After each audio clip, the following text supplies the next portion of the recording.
order at 6:05. Chairperson Leary, Here.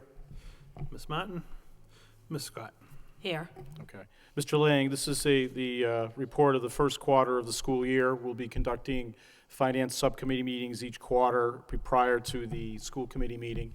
So this is our first quarterly update on the finances for the school year 2012-2013. Correct. Mr. Lang? Thank you. Just to walk you through this this agenda, when we got together at the end of August, we talked about the end of the year balance, and I just put page 2 of your packet is the cover sheet that we discussed at the end of August, and basically there was a recommendation at the bottom of the page that we discussed that night, but we never formally acted on. So if you want me to review, If you do a quick review, that'd be great. Thank you. Just give me 1 second.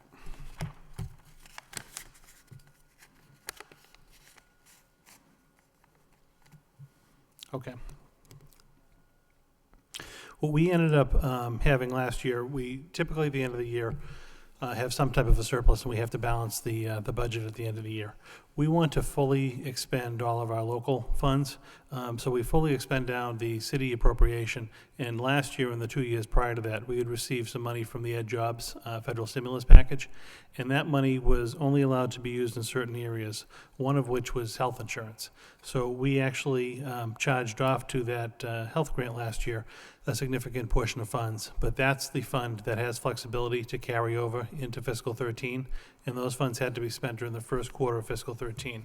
So what we ended up doing was spending down the regular school department budget, and we deferred acceptance of some of the money, 1.6 million of Ed Jobs money, until 13.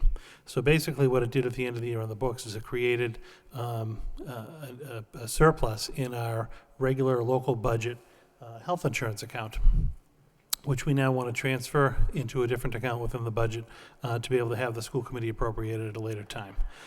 So the offset in that dollar amount was $1.6 million, or $1,603,716. And the recommendation back in August was to take that fund and to transfer it from the employee health insurance, because it'll be overfunded at this point, and move it into the school committee suspense account. We talked about it, we just never took the formal action. So that would be the recommendation at this time, to remove that money from the health insurance account and put it into a fund where you can then further appropriate it at a later time. So you're talking the $1,603,716 from Ed Jobs. Correct. Directly in suspense. So that's the reason why we have that much left over, is because this is part of the stimulus that's left over? That was our balance at the end of last year. Okay. So we're carrying we get to carry funds forward. What we don't expend last year gets to carry into this year. Okay. So it's that $1.6 million that you can then allocate in fiscal 13 to a different expense. Okay. The way we're accounting for it is we wanted to fully expend down the local budget, and we wanted to have the money be on the grant that was applicable during the first quarter of fiscal 13. So basically, by deferring the Ed Jobs money, it allowed you to fully expend local and then offset with Ed Jobs for the first quarter of 13. Okay. All right. Ms. Scott, any questions? Or okay. So what you need from us then basically is a motion to refer $1,603,716 into our suspense account. That's correct. Okay. In the form of a motion from Ms. Scott, second from myself. All those in favor? Aye. Motion carries. Okay. That takes care of the unfinished business from the meeting on the 23rd. Just to give you a sense, on page 3 of the packet, your current suspense account budget. This is as you went through the budget process for fiscal 13 last year. You moved funds during the budget process into suspense. You have since moved some funds out of the suspense account, and the actual local budget school committee suspense account balance is $1 million. Well, when we approved the budget, it was $1,285,645. And what I wanted to show you on page 4 is that matches the accounting ledger from Munis. Now, I haven't taken off several of the items that were approved yet. I'm just waiting to do those with all of my cleanups as we get into fiscal 13. You had appropriated certain funds after the budget was approved. One was there was an additional sped teacher at the high school, a computer repair technician. During the last few school committee meetings, you've appropriated some money, or you've authorized some money to be transferred from the suspense account to various accounts within the school department to pay for that MASC policy review, the MASBA financial operations review, and just at the meeting before last, that lead teacher position at the high school for athletics and phys ed. So your true account balance in the suspense today, after I make all these transfers, would be the $1,393,134. So that dollar amount coupled with the $1,006,000 would be your $3 million that's available for further appropriation. So the total on page 1, the $3,005,300.20, that's the combination of both numbers, the ed job numbers and the current suspense account budget number of 1.3 million? That wouldn't have the some of the transfers you've done in July, August, and September. You'd have to take those out. So what you would be doing is adding the 1.603 to the 1,393. Say that again, I'm sorry, the 1 point, You would take the 1,603,716, and you would add that to the suspense account balance now of $1,393,134, okay, and that's where I'm coming up with that approximate $3 million. okay. All right, Ms. Scott, any questions? Or, what? I'm sorry. The only other point of information, when we actually had some discussion this past summer regarding adding that position at the high school, the sped position that had come up, when we actually went back to work with the high school as we were finalizing the numbers for the fall, the high school ended up coming up with a scenario where they did not need to fill that special ed position. They were able to fill the special ed position and not fill an academic area teacher that had vacated towards the end of the summer. So we actually have not filled, well, we did fill the sped position, but they were able to, within their own budget, come up with a cut so that we're not going to need to allocate that money that was previously allocated for the sped position. I just flagged that today when I So was reviewing the numbers. that will be added back into the 1,393,134? Yeah, technically, you already voted to take it out, but you'd be putting that back in. It Back wouldn't be, it would be surplus. It wouldn't be used at this All point. right, so basically, we don't have to make any votes to move any monies because it's still coming out of the suspense account at this point. Yeah, you technically have authorized it to be moved, but I wouldn't move it out of the suspense account because it wouldn't be necessary. Do we They'd- formally have to make a motion to put it back in the suspense account, or is that, because right now it's sitting in a salary account? No, right Is it right not? now Because it's we in the voted- suspense account because I haven't transferred it out. Okay, I mean, if you technically wanted to make a motion to not transfer that money at this point, you could, but I wouldn't be transferring it because we didn't fill the position. okay. It's more of just a formality. But I do wanted to at least alert you to the high school did go back and look at their enrollments and class numbers, and they didn't need to fill that position. Okay. Any questions, Ms. Scott? Okay. All right, I guess the other question then is, for a salary account, for anything budget, I know we budgeted 1% or 1 million in the budget. That's in the $1.393 million account, or for the suspense account. Where would that money actually be at this point? Technically, as we went through the budget process, it was just allocated to the school committee suspense account. So it would be there pending the contract negotiations. You've really two options. You could leave the money in the suspense account, or you could transfer the money if you knew the particular dollar amount you wanted to like a reserve for, like a hold for encumbrance for salary adjustments. You could do one of those two scenarios. Okay. So basically, do we have a reserve account for future potential salaries, what have you? Do we have an account already set up? We have well, there's an account on the books that we've used in the past when we've gone through the budget process to do that. This time around, going through the budget process, the school committee just deferred all the money to the suspense account, so it just resides there. It could stay in suspense, or you could allocate it to the reserve for salary line. Either one would be fine. Okay. It wouldn't get spent either way until you actually settle the contracts and then further appropriate the money. Okay. What is the administration's recommendations on the reserve salary account? Should we be moving it into the account at this point, or should we, I know we budgeted, and according to the budget bucks, we budgeted $1 million at this point. Should we be budgeting a certain dollar value for that into the reserve account at this point, Madam Superintendent? Or due to Mr. Lang? I mean, that's, I'm honestly indifferent. Whatever you would want to do. For us, it's just a suspense account one way or the other, whether it's in the global suspense account or you move it into a salary line suspense account. It's not going to get expended until the contracts are settled. And basically, the budget right now is built on current salaries that were known at the time. Yeah.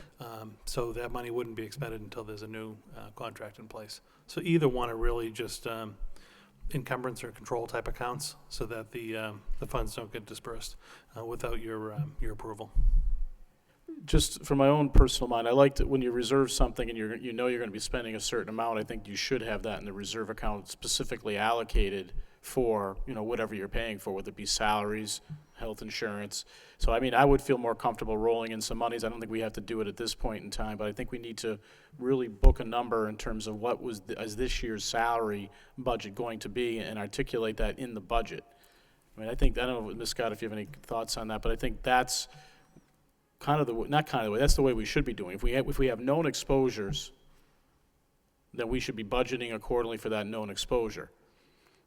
And whatever that number is. Now, granted, the number can go up, it can go down, depending on circumstances. Then you make adjustments going forward, depending whether it goes lower or higher. So I don't, if that's something, if we can bring up the full body at this point when we discuss it, that probably might be the better area to do. We're going to do that in like 45 minutes. But I think going forward, if you know you're going to be budgeting a certain number, let's budget that. Let's book the number as to where it's at. We can always go back and make an adjustment, whether it's reduced or if it's higher at a later date. Okay, I don't know, Ms. Scott, if you have any concerns or questions on that. No, I'm indifferent about the location for it. Okay, Yeah, we really, whatever the body Okay. recommends, it doesn't okay. affect me one way or the other. All right, anything else on the, No, with regard to that, I think when you look at the global budget for the year, I started sending out those monthly year-to-date budget reports for you. We're only 7 weeks into the school year Yeah. because we really don't incur costs in July and August. So it's premature to do a full-blown projection at this point. I'm happy to say, working with the superintendent and HR staff, our staff are in place, they're locking into salaries. When we do contract negotiations and you're making projections, you're now based on real hard numbers. All of your retirees from last year are out of the system, all your new employees are on the system. We're able to now start to monitor a little bit the health insurance costs on a monthly basis, and which is new to us because we're now just receiving monthly invoices from the GIC, where in the past we used to just budget a certain amount of money, whatever that budget was, we would just pay in 1/12 installments over the course of the year. So now we're actually paying real-time claims each month. So I'm going to be curious to see maybe the second quarter, exactly how much fluctuation is there. And again, we're not really seeing a lot of it right now because we've only paid for 7 weeks. We haven't been paying in long-term. But it's a difference for us to monitor. We haven't had to do that in the past. all right. But all in all, as far as the local budget's concerned, I don't have any concerns at this point. I couldn't poke to a big surplus deficit or anything like that. I think probably by Christmas, and we have When we're into second quarter in 30-35% of the budget expended, then I could do a formal projection for you. And that's usually the time you start to get a good read on things. Just some couple items that we need to touch base when we prepare for the January meeting. I think the first thing is really, you talk about health insurance, but how much savings are we looking at in terms of the adjustments that were made to go into the GIC, so we can start putting together a budget as we go forward. And I think if we can get that information even out before the next meeting, as soon as you get a good idea as to what we're actually going to be achieving, so we can start making plans and everybody can start setting up their goals as to where we're going to have the budget. The second item with that too is just in terms of any overtime issues, is that we make sure we know where we're happening in terms of, I know we have a major project with technology. I think it's good that we start to have overtime for our folks to implement that and roll it out. And I'm sure we'll have a transportation subcommittee meeting before the end of this year as this does get out and where our next plans are going to be. But I think that's an area where we can expect to see overtime costs coming in because we do have, virtually 4,000 pieces of equipment that are being rolled out. So those folks will definitely will have increase in overtime. And supporting, I think the custodian supporting that endeavor would also have it at that point. So as long as we're cognizant of what is happening, that should happen, then I think we'll be okay. Yeah, no, and I have no flags to raise at this point. I think it's a good start to the school year all in all. All right, you're still meeting with are they still meeting the monthly health insurance meetings? Is the manager still having that, or? I assume, to be honest with you, I've never really been a part of them. There is a health insurance advisory committee. There's different union representation in the city HR folks. I assume they've added like a GIC rep at this point. I'm just waiting because, again, we only basically have a month and a half of data. After we get at least 2 months, maybe 3 months of billing towards the end of November, then I'll be able to really do a projection on what the savings in the health insurance might be. I'm going to do a sample myself at the end of October when I run the October year-to-date budget report at the end, just to try to get a sense of what the savings might have been over real cost this year from real cost last year. If it looks solid, I'll present that in November. If not, we might want to just mark a draft and come back at the November meeting and get a third month just to see some better trends. It's hard to make a projection off of only 2 months' data when we don't have a historical comparison to go to. Interestingly, just speaking about health insurance, like one other thing we really haven't had to think about in the past is as different staff come and go during the course of the school year, where we're actually paying now direct claims on the health insurance and not just a budgeted figure, you are going to see some volatility in your claims. So if you have some people retire in October, we've had a few teachers retire, they're going to come off the books. But then when you hire new people, if they've elected for a different plan, or someone might take a dental, someone might not, there's going to be that volatility we haven't had in the past. I know in talking to Mr. Moses, the CFO on the city side, they're watching the same thing as well. So it's just different for us. It's something different to have to trend. Okay, well, more the reason, even when we have our next meeting in January, if there's issues, you should be looking at it month to month. If there's something you see different, to let the committee know in terms of, what's happening, what's not happening. But that's something I think that is going to be a challenge, especially as you get into your forecast for next year. Any other questions or concerns at this point, or? No, the only question I have is, I guess maybe for the next meeting, is to get another update too on the receivables for the lunch program. Okay. We talked about that in the last meeting.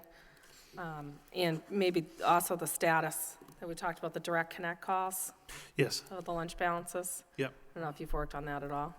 They're not going out yet. We're actually in the process of upgrading the Blackboard Connect system we used from version 4 to 5. Once that gets synced, we do have a request in to have them work with us on that phone export. So I'm hoping within the next 2 to 3 weeks, we'll be able to have that up and running, at least by Thanksgiving. But I'll give you an update on that, and if we are going to amend that policy slightly to perhaps do those weekly or a couple times a week or whatnot, and move the letters out to be every other week or monthly, I'll bring some revised recommendations to you at that point. On the, just other financials that are included in your packet tonight, I did ask Joanna Johnson-Collins, our grants manager, to provide an update on the grant funds in the district. That's about halfway through the packet. To date, we've applied for 22 and been approved for 22 grants, totaling just over $12.5 million. In comparison to last year, we had 40 grants overall that were approved for just under $24 million. Say that, I'm sorry, I missed that. What was that again? That's Yep. okay. This current year, we're applying for about the same amount of grants. It's just the approval cycle takes a little longer. But so far, we've been approved for 22 grants totaling $12.6 million. And in comparison, we're going to be in the same ballpark as last year. By the end of last year, we had 40 total grants that were approved with a budget of just under $24 million. It was 23.7. That in and of itself is the amount of a lot of school systems' annual operating budget. So we really rely heavily on grants. And it's a significant amount of money. She went in and she updated all the different grant codes. She provided a little description of each of the grants to give you a sense of what it funds. And again, this will be something quarterly I'll update you with. Good. By the time we get to December, you'll be much closer to that 40 and about $25 million in grants. Okay. But she did a nice job putting that sheet together for you again. These are the Title I as well? These are Title I accounts? Yeah, Title Okay. 1, 2, 3, all the different grants are Okay. in there. Do you have any insights, I guess, from the state or federal government in terms of what obviously they're in the middle of an election, but any ideas? I know the state is doing a hiring freeze because their projections are a lot lower. Any feedback at all at this point from the Department of Ed, or? I haven't received any. Okay, it's something that we really got to watch, because it's if they're thinking about it already and creating a hiring freeze, it's something that we need to obviously be proactive on. Right. Which leads me to the next question is how many, you won't know this now, but we probably should get this just as an FYI for everybody. How many positions that we've budgeted have not been filled at this point in time? Again, you wouldn't know off the top of your head, but I think as each school goes into it, I know we did, for example, a smaller expenditure to lead teachers. We're just getting them on board now. Are there other positions, are there multiple positions that we've budgeted that are not filled at this point? And if there are, why? Why, yeah. Do we need them? Do we need to roll it back into the suspense account? I think the first red flag, I think, from the state, if they're having a hiring freeze because their projections are lower, it's now time to start looking at our own areas where, if we haven't spent money, why aren't we? Right. Do we need to? We can do that again for the next meeting as well. Mr. Gignac, any questions or concerns at this point? Madam Superintendent, any? I got two more. So further in the packet, in the past, you've asked for updates on the revolving fund and the revolving fund balances. So I just did I forgot to run this report at the end of September, so I just did the balances as of today. So I flagged that on the top. Where they change every day, I can't go back and run a report based on the prior month. So they're as of today's balance. But basically, there's a list of our revolving funds and the current revolving fund balances. Again, at this point in time, I don't have any issues with any of those. I gave you the backup from the system on those accounts. And really, the last thing under finance, I had mentioned to Mr. Leary, the high school bursar position, Miss Green. She gave her notice and retired at the end of September. So I've been working with the high school and the folks over there to revise the job description for the bursar. Several things have changed, quantities of funds, different things of that sort, since she first took the position. So the last 2 pages of this packet on finances is a recommended job description for the position. It's just been updated to basically account for everything that the job currently does and we need it to do. There's no substantive changes in the duties at all. They're basically the same, just with current verbiage. The only change that we are recommending on the second page with regard to the work year, and this actually came as a recommendation from the current bursar and the high school folks. The position currently is 215 days a year, so the position works school year and some summers and holidays. There seems to be a lot of kind of downtime in the summer, and because the position really is driven by how many folks are at the school doing events, we're recommending that the position actually be changed to a 190-day position. So it would basically be the school year plus 10 days that are worked during the summer, perhaps a day a week, a couple days a week as needed, to just maintain all the reports, work with the internal and external auditors. But the number of days at 215 didn't seem to be necessary. So what I did on that is took the per diem rate at 215 days and broke it down to 190 days, which came in at about $37,000, 37 and a half maybe, and I put a new range into the position, so the range would be 37.5 to 42.5, again based on candidates' experiences, work history, things of that sort. So I wanted to point that out to you. The big change, again, as recommended, would be to align itself more with the school year and have the person be there and be flexible to work during the summer, so many days to keep things going. But there's not a big demand for the job during the summer when there aren't kids there with fees to be deposited. So I would recommend the school committee approve of the new job description this evening, the amended work year and that salary range, and authorize us to post the position to see what type of candidates we can attract.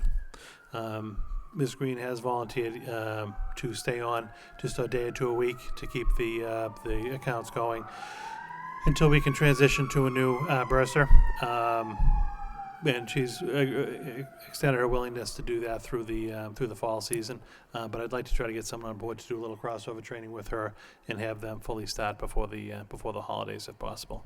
How long would it take if you post a position? How long does it take to go through the whole process to hire an individual? Typically, a posting would be 20 days, and then there'd be an interview process. So if we posted now, it would close sometime in early November. I'd like to do the interviews, hiring, and have that wrapped up by Thanksgiving, and then have a person come on board, as quick as they can thereafter. Okay. But I don't know if Ms. Scott, if any questions on the bursar position? I do. As far as cutting the time for the job, there's no additional duties that could be done in the off time. And there's a lot of this looks like, working with outside groups, community groups. There's nothing that they could be doing that wouldn't be related to cash handling. So much of their job, where the position resides at the high school, is really kind of dictated at the high school level. They oversee and they help with all the athletic funds, but again, those are primarily school year funds. Their big source of funding are all the student activity accounts that go through the high school. And again, there's just not much activity during the summer months. During the summer tends to be, and this is just talking directly to the bursar, a lot of the cleanup work, working with both, Powers and Sullivan, our external auditor, on the audits that have to get done. She actually was the one that recommended if you're revamping this position, it could be accomplished basically in a school year plus so many days that are flexible to be able to accomplish those tasks during the summer. So the bursar's making the recommendation. Is the administration from the high school making this recommendation as well? Yeah, this came from the high school. The current bursar working with the headmaster and Roxanne Howe, the discipline and operations specialist. This was a recommendation that came from them. When I looked at the job description, refined it, sent it back to them, just to put in all the extra stuff that we may need some tie-ins from central office on.